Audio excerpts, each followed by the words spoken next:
प्रधानमंत्री जिस तरीके की बातें कर रहे हैं उससे तो मुझे अब बिल्कुल ये लगने लगा है कि उनका मानसिक संतुलन बिगड़ चुका है उनका। फिर प्रधानमंत्री मोदी ने अपने घटियापन के स्टैंडर्ड को एक नई ऊंचाई या ये कहें एक नीची गहराई तक और ले जाके दिया है। सबसे मुश्किल पार्ट मेरे सामने कभी भी आया तो वो साजिश को साबित करना आया।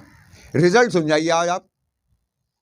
70+ कांग्रेस, दूसरे नंबर पे आप, तीसरे नंबर पे शिरोमणि अकाली दल और चौथे नंबर पे बीजेपी प्लस अमरिंदर सिंह का कॉम्बिनेशन आएगा। और इनकी सीट मैक्सिमम 3 या 4।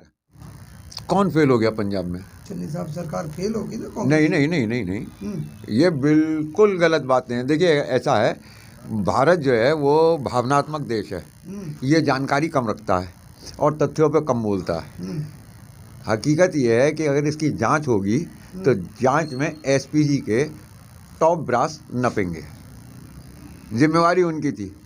एसपीजी एक्ट के अंदर उनको क्या क्या उनके डिस्पोजल पे आता, पूरी स्टेट गवर्नमेंट की टोटल मशीनरी वो उनके डिस्पोजल पे आ जाती है। उन्होंने कितने बजे रूट चेंज करा, कितने बजे उन्होंने पुलिस को खबर करी कि ऑल्टरनेटिव रूट, जब वहाँ लोग थे तो रूट कैसे लगा, और अगर रूट लग गया था तो फिर वहाँ लोग कैसे पहुँचे, इसका जवाब कौन देगा? एसपीजी देगी। इसका जवाब कौन देगा? केंद्रीय गृह मंत्री देगा। तो ये सब उन चीज़ों की तरफ से ध्यान बटाने के लिए मुख्यमंत्री के हाथ में क्या है जो उसको कहा जा रहा है, कांग्रेस के हाथ में क्या है? ये जो है बहुत दुर्भाग्यपूर्ण यूँ है कि सत्ता की राजनीति के लिए ऐसे ऐसे इल्ज़ाम अब लगाने लगे हैं ये लोग राजनीति में, जिससे व्यवस्था के ऊपर, भरोसे के ऊपर खतरा मंडरा रहा है। उन्हें सब कुछ पता है। मेरी अपनी ज़िंदगी हाई कोर्ट सुप्रीम कोर्ट में गुजर गई, लेकिन वहाँ पे जो सबसे मुश्किल पार्ट मेरे सामने कभी भी आया तो वो साजिश को साबित करना आया। इन्हें तो ये तो ऐसे अंतर्यामी है, इन्हें बैठे बैठे सब पता चल जाता, और सारी बीजेपी को पता चल जाता, चाहे वो कोयम्बटूर में हो, चाहे वो दिल्ली में बैठा हो, सबको पता चल जाता है। राहुल गांधी, सोनिया गांधी, ऐसी साजिशों की कीमत सबसे ज़्यादा जिस एक अकेले परिवार ने पैदा करी है, उसके ऊपर उसने उसे भुगता है, वो कांग्रेस है। एक अप्राकृतिक अननेचुरल डेथ संजय गांधी की, श्रीमती इंदिरा गांधी की हत्या, फिर राजीव गांधी की हत्या। वो लोग ऐसे काम करेंगे? राजीव गांधी के हत्यारों को भी क्षमा देगी। तो ये जो घटिया स्तर है राजनीति का, ये इन पूंजीपतियों का, इन व्यापारियों का है। आप इनकी मेंटेलिटी को जानते नहीं हैं, और हम राजनीति नहीं समझते। कैसे साबित करेंगे ये दिखाएं, और अगर वो साबित नहीं कर सकते तो उनकी क्या सज़ा होनी चाहिए। चलिए मैं आपके प्लेटफॉर्म से ही कहता हूँ कि वो बाकी सब छोड़ दें, वो सिर्फ इतना साबित कर दें कि उन्हें कैसे पता चला कि इस साजिश के पीछे सोनिया गांधी। ये जनता का ध्यान भटकाने वाली बात है। ये कहा जा रहा है कि स्टेट गवर्नमेंट का पूरा दायित्व था। भाई आपको एसपीजी एक्ट की पता नहीं है। स्टेट गवर्नमेंट की जिम्मेवारी मेरी रक्षा की है पूरी, उसमें केंद्र कुछ करे न करे, लेकिन मेरी रक्षा राज्य की व्यवस्था होनी चाहिए। एसपीजी प्रधानमंत्री जब ये चलते हैं ना, तो इनके प्रोटोकॉल के हिसाब से कहाँ कहाँ कब कब क्या क्या कैसे कैसे होता है, वो सब का सब बिल्कुल। आज तक एसपीजी के अंडर में कोई कैजुअलिटी हुई है क्या? Zero defect, zero error method है उनका। और अगर इस टाइम पे इस तरीके की बात हुई है तो ये एसपीजी के प्रोफेशनलिज्म के ऊपर बहुत ही घटिया आरोप लगाया है इन लोगों ने। एसपीजी को अपनी जांच करवा लेनी चाहिए। आखिर में नपेंगे यही झूठ बोलने वाले हैं। और डीजीपी हैं, उनकी भी नाकामी बताई जा रही है। किसी की तो बताएंगे। चलिए अच्छा, आपकी और मेरी नहीं बता रहे हैं। तो ये जो इस तरीके की बातें कर रहे हैं, देखिए इसमें दुर्भाग्यपूर्ण बात दूसरी है। आप तो अभी तक यहीं रुक गए हैं। सबसे पहले ट्वीट करा नड्डा साहब ने, मुख्यमंत्री फ़ोन नहीं उठा रहे थे। मुख्यमंत्री क्या करता? सारी मशीनरी तो तुम्हारे डिस्पोजल पे थी, जिम्मेवारी तुम्हारी थी, दायित्व तुम्हारा था, कार्रवाई तुम्हें करनी थी, सब कुछ तुम्हें करना है। वो कैसे जिम्मेवार है?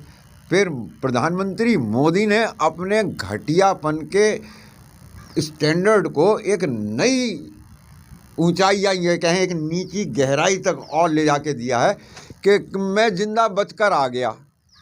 नहीं, बिल्कुल उनको खतरा। हाँ हाँ हाँ हाँ हाँ, एक पत्थर नहीं फेंका, कुछ नहीं हुआ। उसके बाद भूल चूक सब तुम्हारी एसपीजी की, और इल्ज़ाम इनके ऊपर, और धन्यवाद इस बात का कि मैं बचकर आ गया। वो जो 750 किसान यहाँ आए थे वो वापस नहीं लौट पाए, उनका क्या करेंगे? वो इंसान नहीं थे क्या? ये घटिया राजनीति, गुजराती मानसिकता किस तरीके की आप जानते नहीं क्या? मतलब किसानों की बात, और प्रधानमंत्री पूरे देश के प्रधानमंत्री हैं, किसानों की बात को उसमें जोड़ा जा रहा, मैं भी देख रहा हूँ कई प्लेटफॉर्म पर जोड़ा गया है कि ठीक है। ये प्रधानमंत्री जिस तरीके की बातें कर रहे हैं उससे तो मुझे अब बिल्कुल ये लगने लगा है कि उनका मानसिक संतुलन बिगड़ चुका है, उनका वास्तविकता पे से ध्यान हट चुका है और वो फिल्मी एक्टर अब फिल्मी कहानियों में घूम रहा है और षड्यंत्रों की और इसकी उसकी बातें कर रहा है। प्रधानमंत्री संवैधानिक पद है, वकील साहब आपको तो नहीं शोभा देता कि इस तरह की बात करनी। क्या आप कह रहे हैं कि उनका मानसिक संतुलन बिगड़ गया? वो जिस तरीके की बातें कर रहे हैं, क्यों साहब, ऊपर वाला जो है वो किसी राजा को पागल नहीं कर सकता, बादशाह को पागल नहीं कर सकता, आम आदमी ही पागल होता होगा, उसी का मानसिक संतुलन बिगड़ता होगा। इन्होंने तो देश की अर्थव्यवस्था का संतुलन बिगाड़ दिया, देश की शिक्षा का संतुलन बिगाड़ दिया, इन्होंने देश में रेल, ट्रेन, हवाई जहाज ये सब बेच बाच के देश का सब कुछ तो संतुलन बिगाड़ दिया। इनका खुद का मानसिक संतुलन बिगड़ गया तो क्या करें? एक तरफ अवतार बता रहे लोग कि अवतार, मैं भी मानता हूँ कि अवतार हैं, लेकिन वो किसके अवतार हैं उसकी सर्च में कर रहा हूँ। जैसे महात्मा बुद्ध के साथ किया गया था कि अनुकरणीय हैं, पूजनीय हैं, अनुकरणीय नहीं है, कि इनकी कहना पूजा तो कर लेना, इनका कहना मत मानना।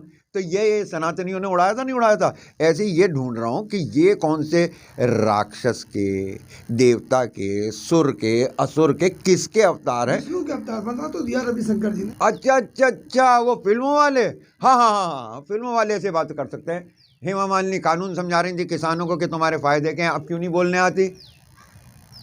स्मृति ईरानी वो कितनी चिंतित हो गई कि वो कितनी चिंतित हो गई। मुझे ऐसा लगता है कि हो सकता है कि फ़ोन करके राष्ट्रपति से ये कहा हो, इनकी जान खतरे में, कुछ कीजिए। नहीं मांग की है, प्रेस कॉन्फ्रेंस नहीं देखा आपने ईरानी की? पंजाब में? हाँ, पंजाब में अच्छा, तो इस वक्त पंजाब में राष्ट्रपति शासन, मतलब वो राष्ट्रपति केंद्रीय बलों के अंतर्गत वो उस इलेक्शन को करवाना चाहती हैं। कोई फ़र्क नहीं है, इलेक्शन तो सामने आ ही रहे हैं। रिजल्ट सुन जाइए आज आप। 70+ कांग्रेस, दूसरे नंबर पे आप, तीसरे नंबर पे शिरोमणि अकाली दल और चौथे नंबर पे बीजेपी प्लस अमरिंदर सिंह का कॉम्बिनेशन आएगा। और इनकी सीट मैक्सिमम 3 या 4। आप सीट की बात क्यों कर रहे हो? एक तो जान को खतरा है मोदी जी का वहाँ बच। अरे वो वोटों के लिए तो है, सहानुभूति, डर। मुरादाबाद 2017 भूल गए? ज्यादा हमारा क्या कर लेंगे भाइयों, हम तो झोला उठा गए, फकीर आदमी है, चल देंगे। तो वही खतरा 22 में आ गया। हो सकता है कि 1-2 साल में। अब ये आंकड़े आपके पास कहाँ से आते हैं कि चौथे नंबर पर, तीसरे पार्टियों का अभी से आपने आकलन शुरू कर दिया? आप मेरे बारे में जानते हैं, मैंने 1989 के जनरल इलेक्शन के ऊपर सीफोलॉजी में अपना सर्वे, अपना प्रोजेक्ट किया था अलीगढ़ मुस्लिम यूनिवर्सिटी के पॉलिटिकल साइंस डिपार्टमेंट में। वो आज भी महफूज रखा हुआ है, अबुल फजल उस्मानी साहब के अंडर मैंने वो किया था। और उसमें मेरी प्रेडिक्शन, पहली बार में ही मैंने कांग्रेस को 195 ±10 सीट दी थी और वो 195 एग्जैक्ट आ गई। तो उसके बाद फिर मैंने वो नज़र रखी, लेकिन वो प्रोफेशन छोड़ दिया। लेकिन सारे सर्वे, यूपी चुनाव भी है, पंजाब में चलो आपने बीजेपी का तो ऐसे भी पहले से नहीं है, यूपी में तो सर्वे सारे आ रहे हैं कि यूपी की दोबारा सरकार बन रही है। 48% योगी जी हैं, योगी जी को चाह रहे लोग। 48% ये कैसे कि आप जो पिछले बोल रहे, आप भी पढ़ाई किए हो इस मैटर पे आपने, तो यहाँ का क्या देखते हो आप? जिस वक्त मैंने किया था उस वक्त प्रणय रॉय साहब, डेविड बटलर और अशोक लाहिरी साहब डेविड बटलर के डेटा के ऊपर काम करते थे। वर्ल्ड वाइड जितनी भी फ्री डेमोक्रेसीज़ हैं, उनके जितने भी इलेक्शंस हुए, उनका डेटा डेविड बटलर साहब के पास था। बाद में वो लोग अपने अपने, एक ने एनडीटीवी बना लिया, अशोक लाहिरी अमेरिका चले गए। फिर सेकंड ग्रेड के कार्बन कॉपी सीफोलॉजिस्ट आने लगे, योगेंद्र यादव जैसे। और फिर गिरते गिरते अब ये सर्वे वाले तो ये ऐसे आ गए, यही सर्वे करते हैं बिस्कुट का, टूथपेस्ट का, ऐसे ही ये सर्वे कर देते हैं इसका। लाइए तो सही, सर्वे का क्या मतलब? वो क्वेश्चनायर कहाँ है जिस पे वो सवाल पूछे गए हैं? वो आंकड़ा कहाँ है? वो बेस कहाँ है? कितने लोगों ने किस तरीके का दिया? आपने उसका कुछ स्टैटिस्टिकल दिया? हमारे यहाँ तो सीधी सी है। पास तो होंगे ना, तभी तो आप। अरे सब मैनिपुलेटेड होते हैं। पैसे दो, मैं भी कंपनी खोल लूँ, पैसे लेके मैं भी सर्वे करके अपनी छापने लगूं, जिसके फेवर में छापूंगा 5 करोड़ और फालतू लूंगा। फेवर से छापने से उससे क्या फायदा होगा? जो वोट तो लोगों की मानसिकता बनाने के लिए, जो टीवी देख देख के ये क्या आ रही है। हिंदुस्तानी आदमी के अंदर अगर ये मनोवृत्ति ना होती मेरे दोस्त, तो एक बात मैं आपको साफ बता दूं, हमारे पास 1000 साल का गुलामी का इतिहास नहीं होता।